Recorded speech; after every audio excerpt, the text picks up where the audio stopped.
근데 이렇게 생긴 건 여러 번 하지 않았어? 이거?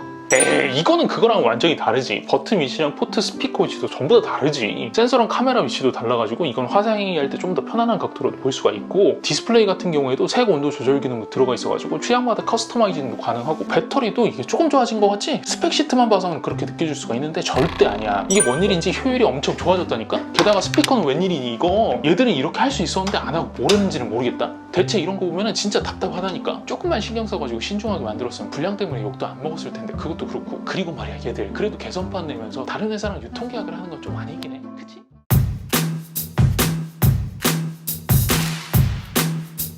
안녕하세요 여러분들, 테크노사우루스의 티라노입니다. 자, 오늘은 테클라스트 코리아의 에이펙스 G4 프로라는 제품을 가져왔습니다. 근데 사실 이 제품이요, 여러분들께서 어디 리뷰를 건너뛰려고 하느냐 이렇게 얘기를 하시길래 가져오긴 했지만요, 저는 근데 아직까지도 이걸 해야 되나? 이런 생각이 조금 들기는 합니다. 이게 왜냐면요, 아시는 분들은 전부 다 아실 텐데, 이게 아이플레이 40의 살짝 개선판인 아이플레이 40H의 국내 정발 제품이 바로 이 에이펙스 G4 프로인데요. 근데 이 올드 큐브, 그러니까 아이플레이 40 시리즈의 원 제조사이죠. 얘들이 아주 제품을 내는 게 진짜 중국스럽게 아주 라인업이 난장판입니다. 사실 이렇게 된 거는요, 아이플레이 30때부터인데요. 아이플레이 30이 나오고요, 진짜 체감상 며칠이 되지도 않았거든요. 그 상태에서 아이플레이 30 프로라고 해서 램 용량을 조금 더 넣은 제품을 갖다가 거의 비슷한 가격으로 판매를 해가지고요, 그냥 일반 아이플레이 30 구매자를 일단 나락으로 보내버렸고요. 게다가 이렇게 구매를 한 아이플레이 30 프로가 배송되던 중에 차기작인 아이플레이 40을 갖다가 출시를 해버리면서 30 그리고 30 프로를 구매한 구매자들을 단숨에 흙으로 만들어버렸었던, 그냥 막무가내식 막장 운영의 이력이 있는 회사입니다. 그래서 지금 현재에는 그럼 아이플레이 40의 파생 제품의 라인업이 어떻게 지금 형성이 되어 있느냐? 일단요, 아이플레이 40가 있고요. 이 아이플레이 40도 두 가지 종류로 나뉩니다. 초기에 불량 이슈로 난리가 났었던 제품과 후에 이제 불량 이슈를 어느 정도 잡은 제품, 이렇게 두 종류로 나뉘고요. 그리고 이 불량 이슈를 잡은 제품의 한국 정발 제품이 디클탭 울트라 10.4라는 제품입니다. 거기에 추가적으로 이제 얼마 전에 아이플레이 40H와 아이플레이 40 프로가 나왔는데요. 아이플레이 40H는 아이플레이 40의 불량 개선판에서 카메라 위치, 스피커 등을 약간 개선을 한 제품이고요. 지금 제가 가져온 이 에이펙스 G 프로라는 제품은 그 아이플레이 40H의 바로 한국 정발 제품이고요. 마지막으로 아이플레이 40 프로는요, 아이플레이 40H에서 스토리지 용량을 128GB에서 256GB로 늘린 제품, 요렇게 나뉘어서 보시면 됩니다. 진짜 참 난리죠 여러분들? 게다가 올드큐브 얘들은요, 차기작도 아니고 기존판과 개선판을 다른 유통사에다 공급을 해버리는, 이거 뭐 펠릿도 울고 갈 만한 난잡한 유통을 서슴없이 보여주고 있습니다. 자, 그래서 아무튼 아이플레이 40의 종류는 이렇게 나뉘어진다는 걸 아시면 될 것 같고요. 때문에 이 제품은 제가 예전에 아이플레이 40와 디클탭 울트라 10.4를 다뤘었던 이력이 있었기 때문에, 오늘은 아이플레이 40H의 한국 정발 버전인 이 제품이 아이플레이 40와 어떤 차이점이 있는지 요 정도만 좀 살펴볼 거고요. 나머지 정보들은 제가 영상 마지막에 아이플레이 40 영상에 링크를 갖다가 띄워 드릴 테니까요. 이 영상을 다 보신 다음에 그래도 궁금한 사항이 있다 그러면은 아이플레이 40 영상을 참고로 하시면 되겠습니다. 아시겠죠? 자, 그럼 바로 시작해보죠. 박스는 하드한 재질의 흰색 박스이고요. 후면에는 대략적인 사양 들어가 있고요. 측면에는 시리얼 넘버랑 KC 인증 관련 정보가 들어가 있습니다. 개봉해서 열면은 제품 이렇게 나오고요. 심트레이 핀이랑 설명서, 그리고 USB A to C 타입 케이블 하나가 동봉이 되어 있습니다. 그 밖에는 뭐 특별한 구성품은 없어요. 제품에는 기본적으로 보호 필름이 두 겹으로 붙어 있는데, 요거를 한 겹을 떼내면은 기본적으로 쓸 수 있는 보호 필름이 나오고요. 근데 이 보호 필름은 쓰라는 건지 말하는 건지 이물질이 들어가 있네? 어이가 없네. 그 밖에 외관은 아이플레이 40랑 거의 똑같은 느낌입니다. 후면 재질감도 그렇고요. 후면 카메라랑 카메라 플래시, 버튼의 전체적인 위치는 비슷하긴 한데, 그런데 제가 지금 아이플레이 40용 케이스를 끼워보니까요, 놀랍게도 이 후면 카메라랑 전체적인 하우징 크기를 제외를 하잖아요? 그러면은 구멍이 맞는 군형이 하나도 없습니다. 지금 버튼을 위해서 뚫어놓은 위치가 조금씩 다 다르죠. 스피커 홀이랑 충전 포트 위치도 살짝씩 밀려있고요. 그쵸? 일단 여러분들, 아이플레이 40와 40H의 케이스 호환성은 다른 것 같습니다. 위치가 조금씩 달라요. OS는 기존 안드로이드 10에서 11 기반으로 변경이 되었고요. 거의 순정에 가까운 모습입니다. 기본 탑재된 앱도 동일하고요. 메뉴도 대부분 동일한 편인데, 다른 점이 딱 몇 가지 있거든요. 요것만 딱 짚어서 설명을 드리도록 하겠습니다. 일단 첫 번째, 디스플레이 메뉴에서 색상 및 대비 요 항목이요, 아이플레이 40에서는 들어가면은 막 튕기고 이런 증상이 발생이 되었다가 아이플레이 40H에서는 요 항목이 활성화되었고요. 자, 요렇게 색 온도 같은 걸 자유자재로 변경이 가능하죠. 있거든요. 단 어떤 분들 같은 경우에는요, 요런 항목과 더불어서 아이플레이 40에 비해서 밝기라든지 이런 것들이 조금 개선이 된 것 같다, 이런 얘기들이 웹상에서 돌고 있는 걸로 알고 있는데, 결론부터 딱 말씀을 드리자면요,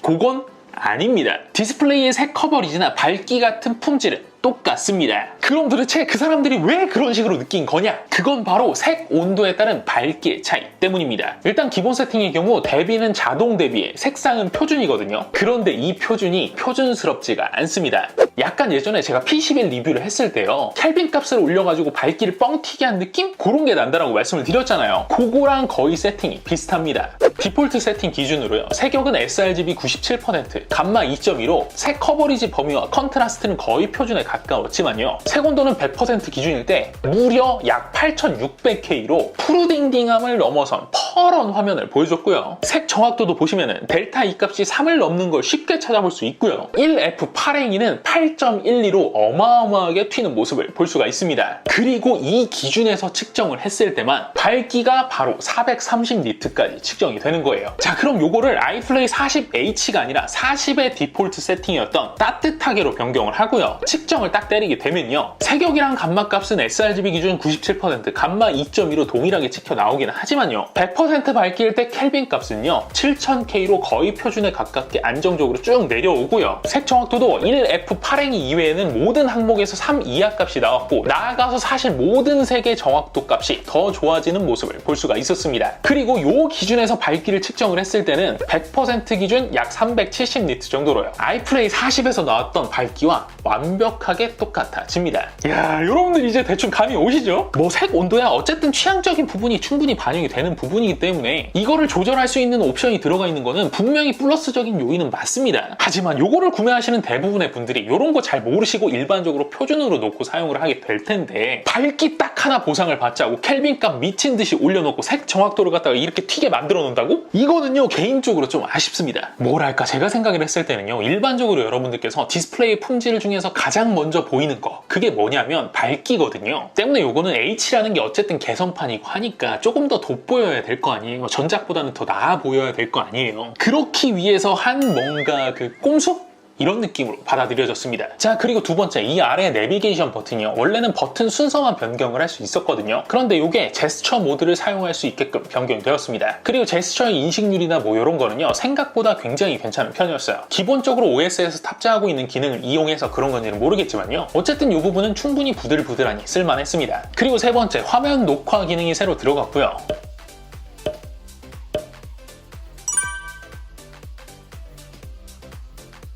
자, 이런 식으로 녹화가 가능하죠. 그리고 그 밖에는 뭐 소프트웨어적인 변경점 없는 것 같습니다. 벤치 결과나 게임에서도요, AP가 유니 SoC에 T618, 램은 8GB, 스토리지는 eMMC 128GB로 완벽하게 동일 스펙을 가지고 있기 때문에 뭐 성능상 체감은 그냥 똑같습니다. 저사양, 중사양 게임을 돌리시기에는 크게 무리가 없는 편이고요. 고사양 게임은 옵션을 최대한 줄이면은 자동 사냥으로는 그럭저럭 쓸만합니다. 다만 드득드득 계속 끊기기 때문에 요거를 쳐다보고 있으면은 답답함은 감수를 하셔야 될 것 같고요. 그 밖에 영상은 유튜브 1080p까지, 넷플릭스는 와이드바인 L3로 SD 화질까지만 시청이 가능하고요. TV나 이런 기타 OTT 서비스에서는 FHD 화질로 시청이 가능했습니다. 전후면 카메라 모두 화질 자체에서는 변경점이 없는 것 같고요. 기존에는 정면 카메라가 이렇게 세로로 잡았을 때 상단, 그리고 조도 센서가 우측에 위치해 있었는데요, 이게 반대로 바뀌어서 세로로 잡았을 때 상단에는 조도 센서가 들어가 있고요, 반대로 우측 가운데 이렇게 카메라가 탑재가 되었습니다. 조도 센서 감도는 이전이랑 거의 차이는 없는 것 같은데 조금 증감량이 줄어들었다? 그런 느낌이 조금 들긴 했습니다. 자, 마지막은 스피커입니다. 사실 여러분들께서 가장 궁금하신 사항이 요거였을 거예요, 그죠? 그래서 제가 결론부터 딱 말씀을 드리고 가겠습니다. 요거 스피커에 대한 향상 분명히 있습니다. 진짜 확연하게 느껴져요. 단 문제가 딱 하나 있는데, 요거에 대한 이야기를 하다 보면 굉장히 길어질 것 같으니까요, 일단 요거에 대한 스피커 품질 비교 영상을 먼저 보여드리고요, 그 다음에 얘기를 나눠보도록 하겠습니다. 4종을 같이 비교를 해드릴 테니까요, 같이 보시죠. I've been getting out of bed these past few days. Think it's fair to be proud about it. I've quit ordering from all those fast food chains. I'm feeling better, there's no doubt about it. And my days are brighter, my shoulders are so much lighter. Just for a moment there, I thought that there was nothing more to life. I thought about it, well, a couple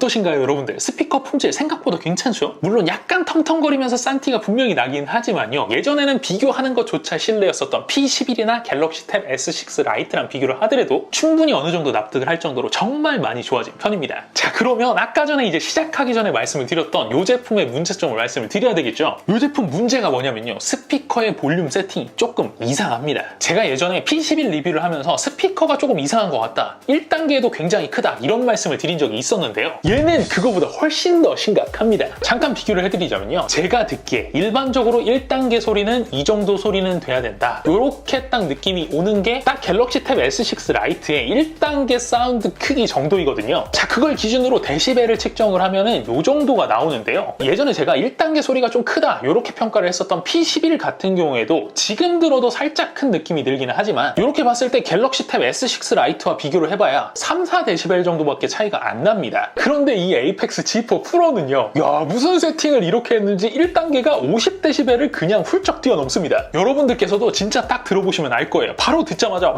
이게 1단계라고? 이런 얘기가 바로 튀어나와요. 물론 볼륨 100%일 때는 볼륨 크기가 상대적으로 굉장히 좋은 편이긴 합니다. 다만 여러분들 스피커는요. 소리를 충분히 작게 그리고 충분히 크게 단계별로 여러 개를 나뉠 수가 있어야지 사용성이 좋은 겁니다. 제가 예를 들어 볼게요, 여러분들. 애기 잘 때 자장가 틀어주려고 요거를 샀는데 1단계 소리가 60데시벨이야. 그럼 요거 쓰겠습니까? 이제 좀 이해가 되시죠, 여러분들? 자, 그리고 하나만 더 말씀을 드릴게요. 제가 이 제품까지 해서 iPlay 40 시리즈를 갖다가 이제 3개나 써본 거잖아요. 그런데 이 iPlay 40 시리즈에서 TWS랑 연결 문제를 겪는 분들이 꽤 있더라고요. 그런데 요거를 결론부터 딱 말씀을 드리자면요. 요거는 iPlay 40 시리즈의 고질병인 것 같은 느낌입니다. 물론 제품에 따라서 특성이 타기는 해요. 가령 지금 제가 사용을 하고 있는 버즈 프로나 QCY T11 오스티아 라이트 중에서는요. QCY에서는 문제가 발생이 안 되고 나머지 두 개에서는 문제가 발생이 됩니다. 그런데 이런 식으로 문제가 발생되는 TWS 제품은요. 어떤 iPlay 40 시리즈랑 엮어도 문제가 발생이 됩니다. 그럼 또 여러분들께서는 그 이어폰이 문제가 있을 수도 있는 거 아니냐 이렇게 생각을 하실 수도 있는데요. 그 제품을 다른 태블릿이나